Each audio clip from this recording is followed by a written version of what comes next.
Halo, anak-anakku semua. Semoga selalu dalam keadaan sehat ya.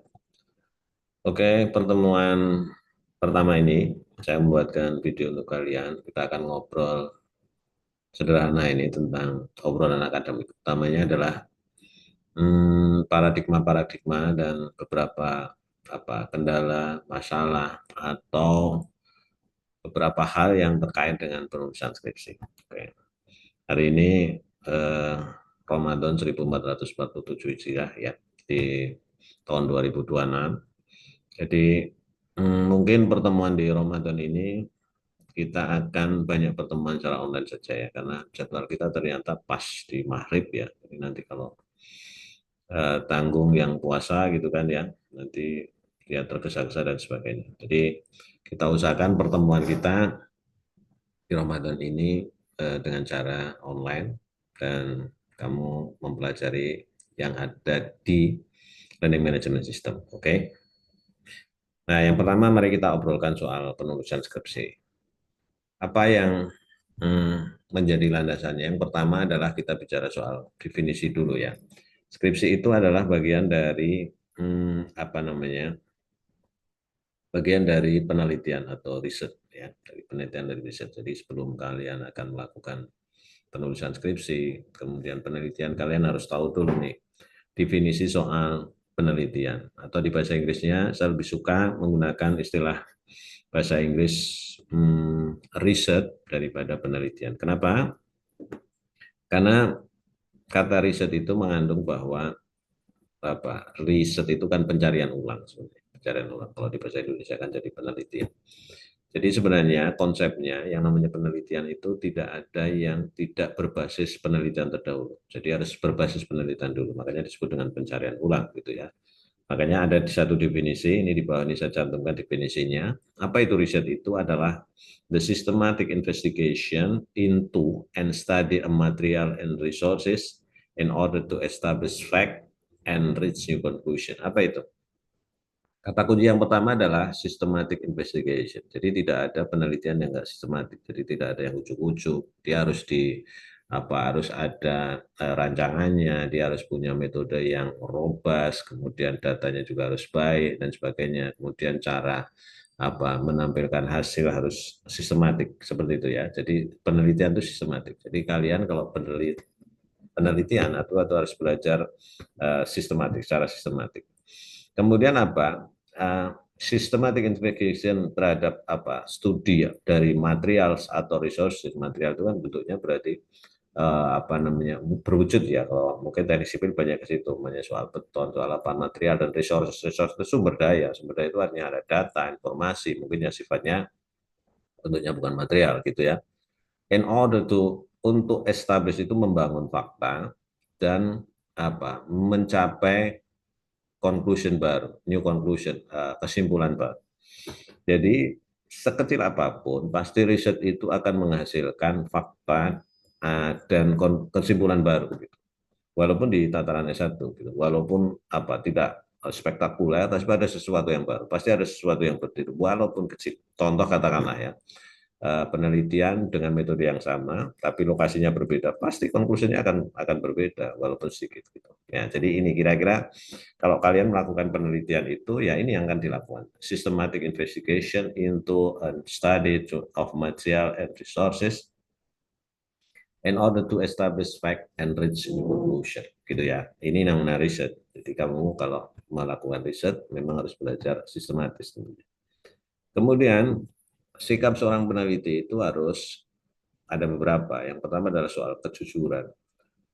Di dalam riset itu, Mas dan Mbak, salah boleh nggak? Boleh, tapi harus jujur gitu ya. Harus jujur itu artinya ya apa yang ada itu harus dilaporkan secara baik tanpa ada yang ditutup-tutupi atau katakanlah kamu membuat data tiruan, kalian membuat data palsu itu sama sekali tidak boleh. Jadi harus jujur. Bisa jadi penelitian itu sebenarnya kalau pandangan saya tidak ada penelitian yang gagal ya. Penelitian itu semuanya berhasil, tinggal hasilnya. Hasilnya itu sesuai hipotesa atau tidak sesuai hipotesa kan sebenarnya itu saja. Tapi semuanya dilaporkan dengan cara baik, gitu ya, dengan cara jujur.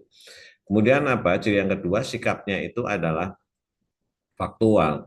Jadi bekerja dengan menggunakan data-data, tidak ngarang, tidak apa melakukan asumsi-asumsi yang tidak ada dasarnya, gitu ya. Kemudian yang ketiga adalah objektif.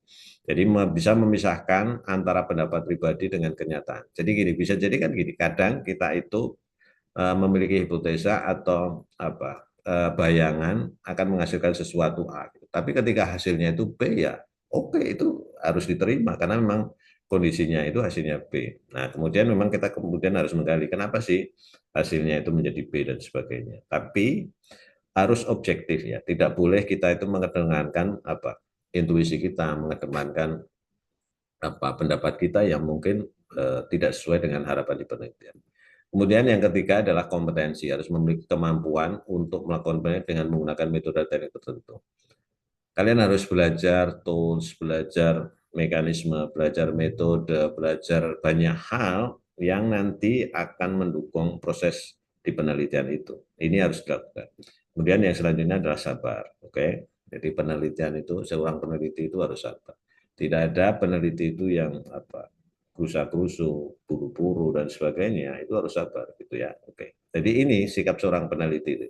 Jadi tadi riset itu sistematik dan peneliti itu harus mempunyai sifat-sifat yang paling tidak 5 sifat ini gitu. Oke. Selanjutnya, ini yang jadi masalah ketika anak-anak atau teman-teman kamu sekalian itu mengerjakan tugas akhir. Kalian tahu kan bahwa lulus S1 itu syaratnya adalah 144 SKS totalnya untuk lulus dan skripsi itu 4 sampai 6 SKS. Di kita berapa ya? 4 atau 6 saya lupa. Oke. Dan itu hanya 4% dari total SKS-nya. Kamu bisa bayangkan kalau seandainya 140 kamu itu nilainya A semua, tapi skripsi itu kamu tidak bisa selesaikan. Ya, kamu tidak akan dapat ijazah. Kamu tidak akan dapat transkrip kan gitu ya. Kamu bisa dapat transkrip, tapi kamu tidak dapat ijazah gitu ya. Artinya kamu nggak lulus gitu ya. Oke. Nah ini masalah di skripsi itu masalahnya itu. Jadi kalian harus betul-betul berusaha ketika di akhir itu skripsi itu harus bisa diselesaikan dengan baik. Kemudian kesulitannya apa sih ketika kita melakukan skripsi atau melakukan penelitian itu kebanyakan itu adalah sebenarnya tidak punya ide masalahnya. Oke, jadi mencari ide di akhir itu memang tidak gampang ya. Jadi rata-rata seperti itu. Kemudian bagaimana biar kamu cari ide ya? Cari ide itu kayak saya sampaikan tadi bahwa definisi riset itu adalah riset pencarian ulang. Jadi kamu harus membaca,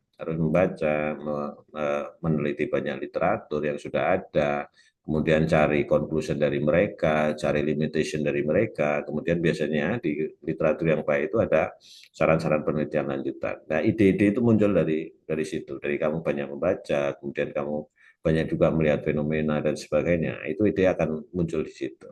Kemudian mungkin juga ada teman-teman yang mungkin excellent, kemudian dia mencari penelitian yang materinya terlalu sulit, sehingga dia akan kesulitan ketika merunning penelitian itu. Itu bisa saja terjadi. Contohnya namanya data-datanya sulit untuk didapatkan, atau mungkin data-datanya tidak dipublish, atau mungkin materialnya sulit dicari dan sebagainya. Itu sesuatu hal yang bisa jadi menurunkan penelitian. Jadi harapannya kalau deskripsi ya jangan sampai seperti itulah ya. Kalian cari ide dari banyak membaca literatur, kemudian apa kalau memang mau melakukan penelitian itu ya lihat dulu datanya sulit atau tidak dan sebagainya, itu juga harus dipertimbangkan, gitu ya.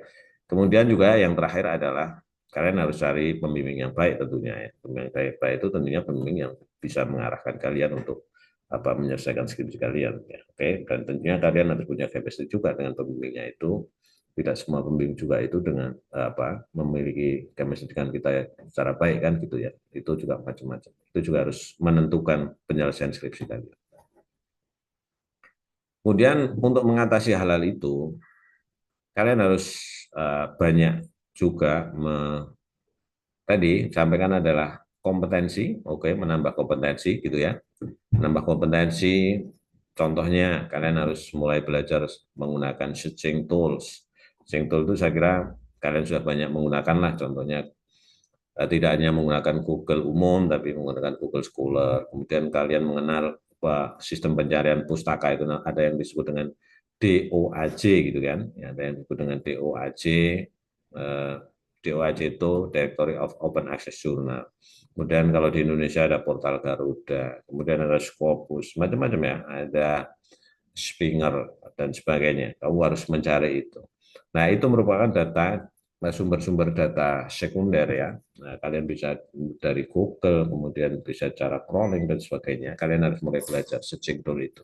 Utamanya searching tool untuk tentunya untuk apa mengimprove riset kalian.